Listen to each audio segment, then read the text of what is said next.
Welcome back. Let's continue with our calculations. So let us now look at division using the long division method.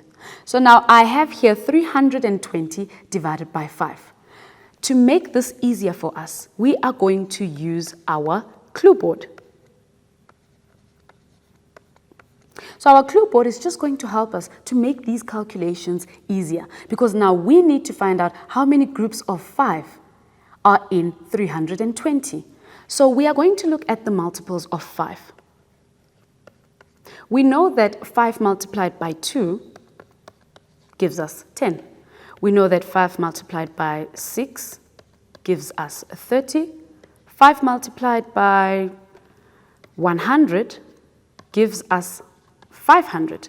But then now that is too much. The other numbers were too low. That one was too high. So we need to go back. If I look at 5 multiplied by 6, we said there it was 30. But if I say 5 multiplied by 60, that one will give me 300. So I think I can work with that. So 5 multiplied by 60 is 300. We did multiply by 60, so I am going to place a 6 in the tens column. So now we have found that we can take out 60 groups of 5 in 320. So 60 multiplied by 5, that will give us a 300. The next step is to subtract. 320 minus 300 leaves us with just 20. Next, we need to know how many groups of 5 we can take out of 20, but we already know that we can take out 4 groups of 5 in 20. So only 4, that is a 1. I'm going to place the 4 in the ones column. 4 multiplied by 5 is 20. 20 minus 20 is 0. And then we can see here that there is no remainder. That means that 320 divided by 5 is 64. I hope you understood that, and I hope that the clue board made it easier for you to understand. Let's look at a second one. So now we have here 7,390 divided by 10. Again, we are going to use our clue board. This time we are looking at multiples of 10, and we need a number that we are going to multiply by 10 so that it brings us very close to 7,390. So let's look at 10 times. We are dealing with 7,000, so I'm going to go higher. So let's look at 10 times 100. That gives us 1,000. Let's go higher, 10 times maybe 700, and we know that that gives us 7,000. So 7,000 is close enough to 7,390. So we are just going to use 7,000. Because we multiplied by 700, we need to place the 7 in the hundreds column. So 700 multiplied by 10 gives us 7,000. We are going to subtract that. Let me just write those properly in the columns. Then we have 7,390 minus 7,000, which gives us 390. Now again, we are going to repeat. We need to know how many groups of 10 can we take from 390. Now again, the clue board, 10 multiplied by 3 is 30. But then 10 multiplied by 30 can give us 300. I think that's close enough. We can use that. So because we multiplied by a 30, we are going to place the 3 in the tens column. So 30 multiplied by 10 is 300. We are going to subtract. 390 minus 300 gives us 90. And then how many groups of 10 can we take out of 90? That's an easy one. It is 9 groups of 10. 9 multiplied by 10 is 90. When we subtract 90 with 90, it gives us 0. That means that 7,390 divided by 10 is 739. I hope you understood that well. Let's move on. So let's look at 231 plus 244.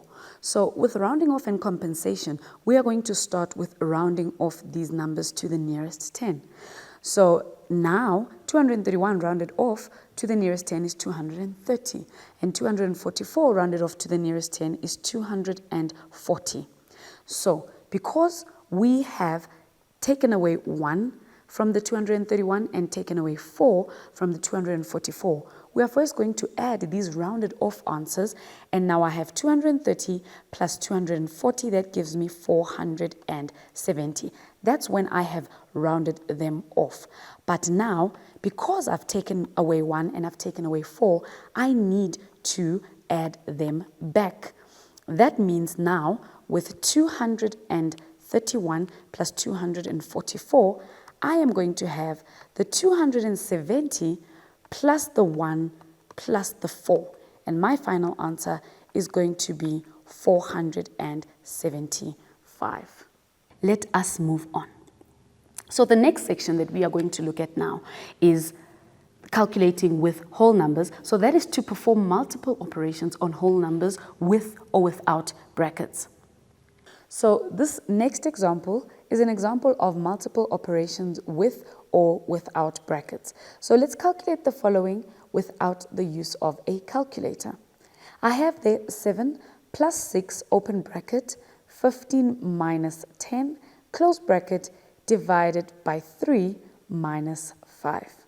So remember, when we are working with multiple operations, we need to work on either side of the addition or the subtraction.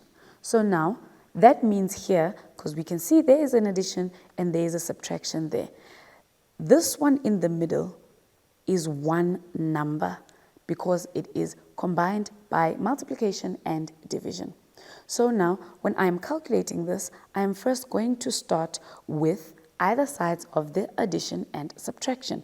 So that means I have 7 plus, and then we have 6, and in the bracket 15 minus 10 is 5. Then we divide by 3 and we minus 5.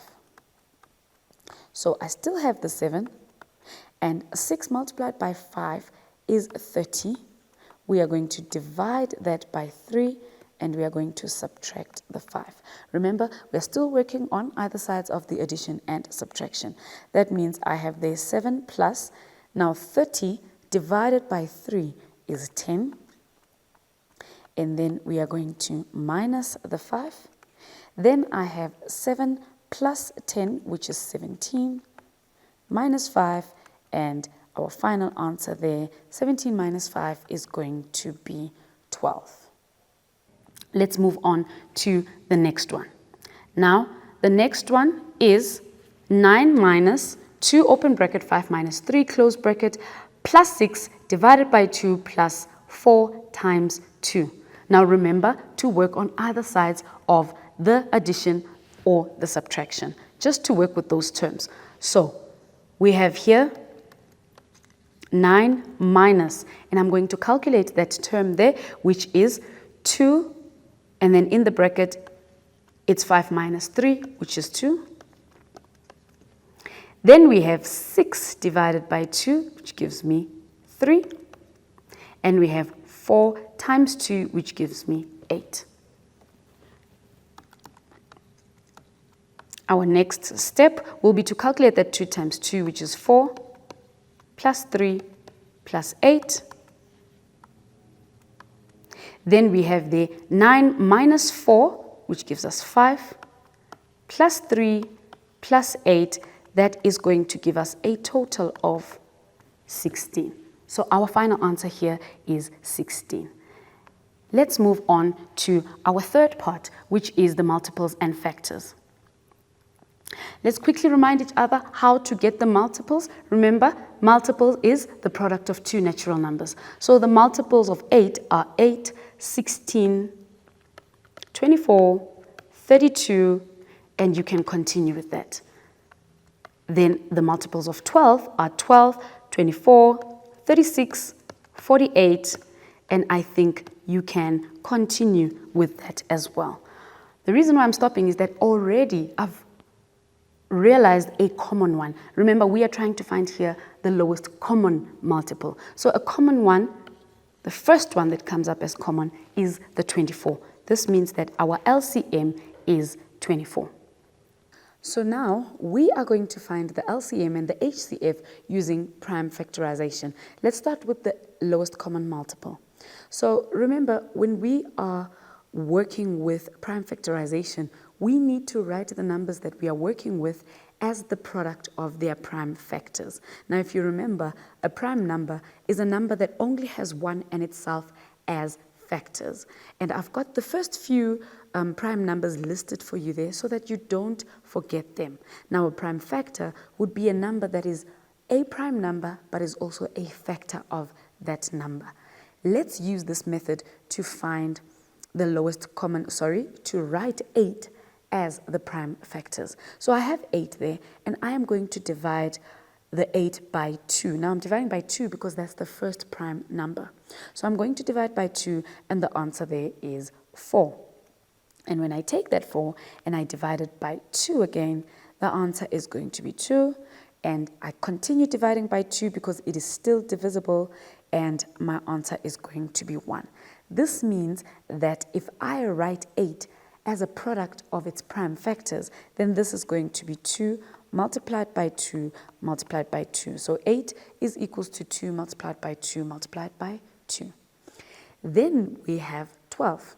So in the same way, I'm going to start with the first prime number, and I'm going to divide by the 2 from 12 here. So we have 12, and I'm going to divide that by 2, and my answer is going to be a 6.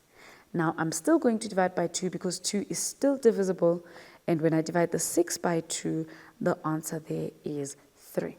Now I would continue with dividing by 2, but 3 is not divisible by 2. So I'm going to move on to the next prime number, and that is going to be our 3. So when I say 3 divided by 3, that is going to give me a 1 as an answer. It means that 12 is equals to 2 multiplied by 2 multiplied by 3. As you can see, I am taking those prime numbers that I was dividing by. So now, how do we find the lowest common multiple using prime factorization? We need to look at all the factors that we have used here. So we have used 2 as a factor, and we have used 3 as a factor. So we are not going to repeat the factor that we have used here. So I'm going to first list the factors that I have used, and that is a 2 and a 3. But before I can come to my final answer of the lowest common multiple, I need to look at each number and choose the factor with the highest frequency. Now remember, frequency just means how often a number appears. So I am going to look at the list from 8, which is 2 multiplied by 2 multiplied by 2. Now in this list, 2 appears 3 times. And then I am going to go and look at the list of 12, and 12 is equals to 2 multiplied by 2 multiplied by 3. And here our 2 appears 2 times only. So we want where it appears the highest frequency, and that is 3 times. So that means I am going to write it out 3 times. And then I'm going to look at the 3. When I look over at the 8, 3 is not there as a factor. And when I look at the 12, 3 is there as a factor. And the highest frequency that it appears there is only once. So that means I am just going to multiply by 3 and only 1 3. So what is my lowest common multiple? That is going to be 2 multiplied by 2 multiplied by 2 multiplied by 3. If you multiply that, 2 multiplied by 2 is going to be 4. We multiply that by another 2, that is going to be 8. And when we multiply the 8 by 3, the answer there is going to be 24. Let's move on to the factors. So a factor is a number that divides exactly into a whole number with no remainder. Let's quickly list the factors of 8 there. 1, 2, 4, and 8. And the factors of 12 are 1, 2, 3, 4, 6, and 12. So which one is the highest common factor here? We can see that there are a few common ones, but the highest one, okay, but the highest one there is 4. So our highest common factor is 4. But how would we find this 4 using prime factorization? Now, we've already written our 8 and our 12 using our prime numbers. Then, how do we find the highest common factor? With this one, we are going to look for the common factors only. So the common factors here is only the 2.